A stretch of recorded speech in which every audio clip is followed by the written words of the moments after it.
Hi అందరికీ నమస్కారం. మే నెల చిరంజీవి గారికి బాగా కలిసి వచ్చిన నెల అని చెప్పాలి. ఎందుకంటే చిరంజీవి గారి కెరీర్లో అద్భుతమైన సినిమాలు పడిన నెల మేనే. సో మే నెల రాగానే నాకు కొన్ని సినిమాలు గుర్తొస్తూ ఉంటాయి. చిరంజీవి గారి సినిమాలు రిలీజ్ అయినాయి. ఒకటి న్యాయం కావాలి 1981లో మే 15వ తారీఖున రిలీజ్ అయింది. అయితే ఈ సినిమా అప్పట్లో చిరంజీవి గారిని ఒక నటుడిగా చిరస్థాయిగా నిలబెట్టిన సినిమా అని చెప్పాలి. సో అప్పట్లో ఇది ఇండస్ట్రీ రికార్డులు తిరగరాసిందా అని అంటే కాదు, కానీ చిరంజీవి గారిలో ఉన్న ఒక నటుడిని బయటకు తీసిన సినిమా అని చెప్పాలి. ఆ తర్వాత మే 9 1990 చిరంజీవి గారి కెరీర్లో అద్భుతమైన మైలురాయి జగదేక వీరుడు అతిలోక సుందరి. చాలామంది ఒక 40 ఏళ్ళు ప్లస్ ఉండే వాళ్ళందరూ కూడా తమ టీనేజ్లో చూసిన సినిమా ఈ జగదేక వీరుడు అతిలోక సుందరి అని చెప్పాలి. వాళ్ళ టీనేజ్లో ఇలాంటి సినిమా చూసి అసలుకి కలలు కనేవాళ్ళు. సో అంతటి గొప్ప సినిమా అని చెప్పాలి. ఆ జగదేక వీరుడు అతిలోక సుందరి రిలీజ్ అయింది మే 9, 1990. అదే మే 9 మళ్ళీ చిరంజీవి గారికి మరో బ్లాక్ బస్టర్ గ్యాంగ్ లీడర్ 1991. అంటే ఒక్క సంవత్సరం తర్వాత మళ్ళీ గ్యాంగ్ లీడర్ సినిమాతో చిరంజీవి గారు మళ్ళీ బ్లాక్ బస్టర్ కొట్టారు. ఆ తర్వాత చిరంజీవి గారు మధ్యలో కొంతకాలం హిట్లు లేవు. చిరంజీవి గారికి చాలా ఇబ్బంది పడ్డారు. ఆ సమయంలో కొంత గ్యాప్ తీసుకుని మళ్ళీ 1998లో మే 15వ తారీఖున హిట్లర్ అనే సినిమాని రిలీజ్ చేశారు. ఇంతకుముందు చెప్పుకున్నాం న్యాయం కావాలి. ఆ తర్వాత మొదటి సినిమా న్యాయం కావాలి. అయితే ఆ తర్వాత వచ్చిన సినిమాలు ఇవన్నీ కూడా. హిట్లర్ సినిమా 1998 మే 15న రిలీజ్ అయింది. ఆ సినిమా ఎంతటి బూస్ట్ ఇచ్చింది చిరంజీవి గారికి, రెండవ ఇన్నింగ్స్ లాగా మారిందని చెప్పాలి. వరుసగా అప్పటి నుంచి ఒక ఎస్పి పరశురామ్ దాకా ఒక 5-6 సినిమాలు వరుసగా ఫ్లాప్ అయ్యేసరికి చిరంజీవి గారు ఎక్కడో డల్ అయ్యారు. ఆ సమయంలో కొంచెం గ్యాప్ తీసుకుని ఎక్కడ మనం ఎలా చేస్తున్నాం, ఏం చేస్తున్నాం, ఎక్కడ మనకి లోపాలు కనపడుతున్నాయి, ఎలా మనం అధిగమించాలని చెప్పి ఆయన కూర్చొని ఆలోచించి ఒక ఫ్యామిలీ ఓరియంటెడ్ సినిమా తీశారు. అదే హిట్లర్ సినిమా ఇప్పటికి కూడా అజిరామరం అని చెప్పాలి. సో ఒక మలయాళం మాతృకలో ఉన్న సినిమాని తీసుకొని అంటే మినిమం గ్యారంటీ ఉండాలి ఈసారి కొడితే సినిమా అని చెప్పేసి చేస్తారు. ఆ తర్వాత నుంచి మళ్ళీ బ్లాక్ బస్టర్లు ఆ తర్వాత కొనసాగాయి. కానీ చిరంజీవి గారి కెరీర్లో వచ్చిన జగదేక వీరుడు అతిలోక సుందరి ఒక దృశ్య కావ్యం అని చెప్పాలి. దృశ్య కావ్యం. ఎందుకంటే అప్పటిదాకా పౌరాణిక సినిమాలు వస్తున్నాయి, జానపద సినిమాలు వస్తుండేవి. రామారావు తర్వాత ఆల్మోస్ట్ కృష్ణ, భక్త కన్నప్ప, ఈయన కూడా ఒక జానపదం కావచ్చు, ఒక పౌరాణిక జానర్లో ఉండే సినిమాలు అక్కడితో ఎండ్ అయిపోయినాయి.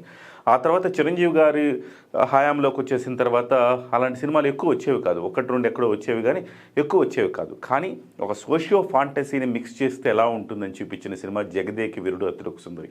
ఒక స్వర్గం నుంచి ఇంద్రుడి కూతురు ఇంద్రజ ఆమె పొరపాటున ఆమె భూలోకంలోకి విహారానికి వస్తే ఆమె ఉంగరం అంగుళీకం జారి పడిపోతే హిమాలయ శిఖరాల్లో ఆ అంగుళీకం లేదని చెప్పేసి ఆమెకి స్వర్గలోక ప్రవేశాన్ని నిషేధిస్తుంది అక్కడ స్వర్గలోకం.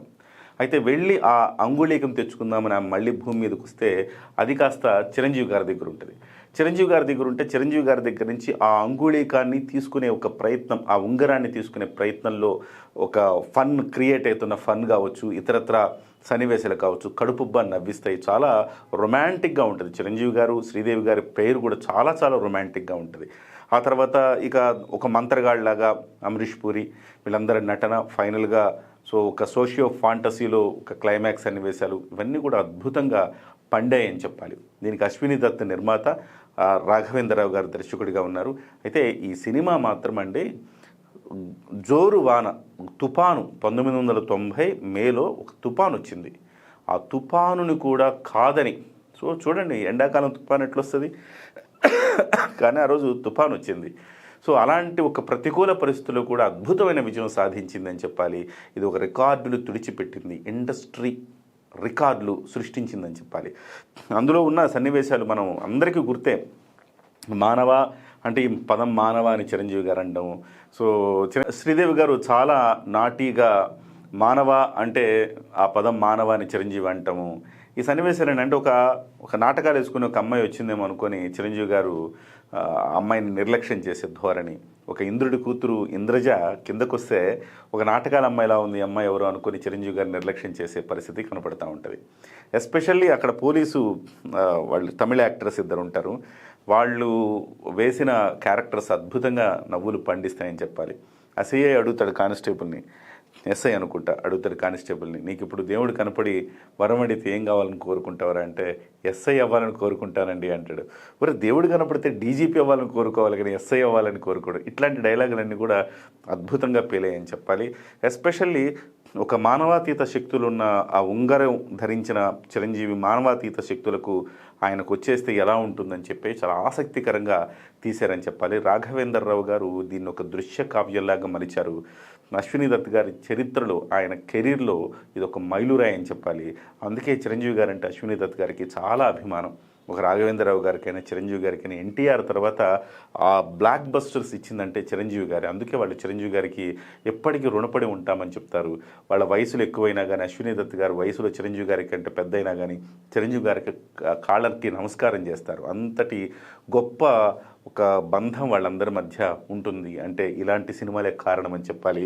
సో ఈ సినిమా ఆ రోజుల్లో 10 కోట్లు వసూలు చేసిందండి. 10 CR అంటే ఎంత అండి? సో ఇవాళ రోజుల్లో 10 CR అంటే 500 కోట్ల రూపాయలు అని చెప్పాలి.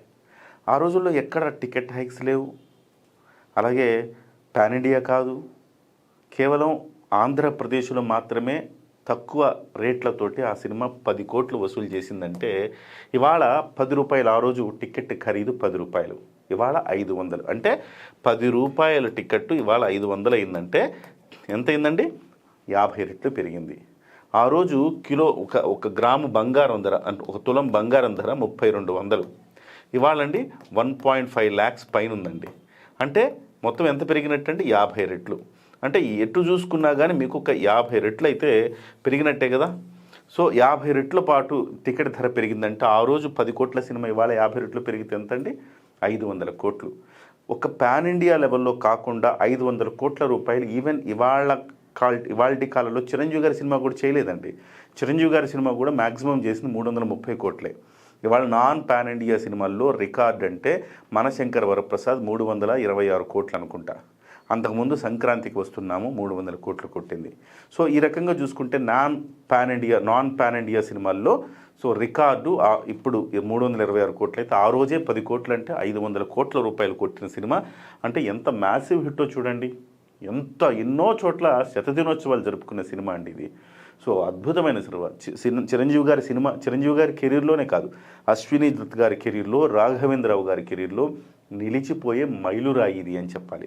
ఈవెన్ అంత అందంగా శ్రీదేవి గారిని బహుశా మరే సినిమాలో చూపించలేదంటే అతిశయోక్తి కాదు. ఎంత అందంగా ఉందో. ఇంద్రజ అంటే ఇంద్రుడి కుమార్తె ఆ దేవలోకం స్వర్గలోకం నుంచి నిజంగా దిగొచ్చిందా ఈ అమ్మాయి అనుకునేంత అందగత్తెగా ఆ అమ్మాయిని చూపించడం, శ్రీదేవి గారిని చూపించడం అనేది ఒక అద్భుతమైన ఆ కెమెరా పనితనం కావచ్చు. సో నిజంగా కూడా ఆ రోజుల్లో ఇంత టెక్నాలజీ లేదు కదండి. అయినా కానీ హిమాలయాలకు వెళ్తున్నప్పుడు ఇంత గ్రాఫిక్స్ లేవు, ఇంత టెక్నాలజీ లేదు. ఈవెన్ దో ఎక్కడ అది అసహజంగా అనిపించకుండా తీశారంటే ఆ రోజున్న టెక్నీషియన్స్కి మనం హ్యాట్స్ ఆఫ్ చెప్పాలి. సో చిరంజీవి గారి కెరీర్లో ఇది అద్భుతమైన సినిమా. 500 కోట్ల రూపాయల సినిమా నేడు పోలిస్తే 500 కోట్ల రూపాయల సినిమా. ఇవాళకి ఈ రికార్డు 10లం ఎవరు దీన్ని బ్రేక్ చేయలేరు అంటే అది అతిశయోక్తి కాదు. ఏదేమైనా చిరంజీవి గారి సినిమా గ్యాంగ్ లీడర్ గురించి కూడా మాట్లాడుతున్నాం. గ్యాంగ్ లీడర్ వచ్చేసి సో ఒక మ్యాసివ్ మాస్ హిట్ అని చెప్పాలి. ఆ రోజుల్లో గ్యాంగ్ లీడర్ సినిమా చూస్తే రోమాలు నిక్కబొడుచుకుని ఇలా అంత గొప్ప సినిమా. దాని గురించి ఇంకొక వీడియోలో మాట్లాడుకుందాం. ఏదేమైనా మే నెల చిరంజీవి నెల అని చెప్పుకోవాలి. నమస్తే.